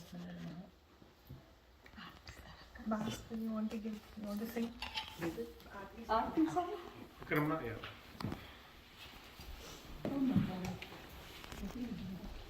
Ajit, you want to sing?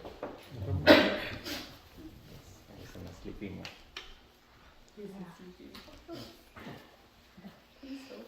You can see that you just go so.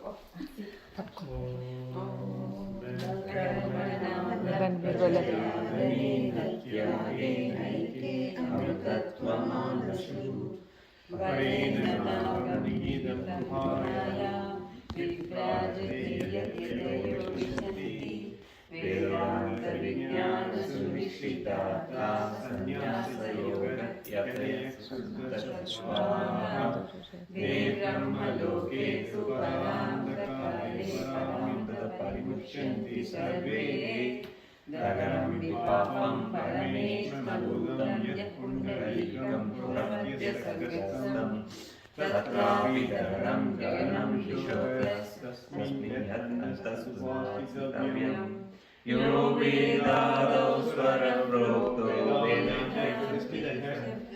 तस्य प्रतिदीनस्य परसर्वेश्वरः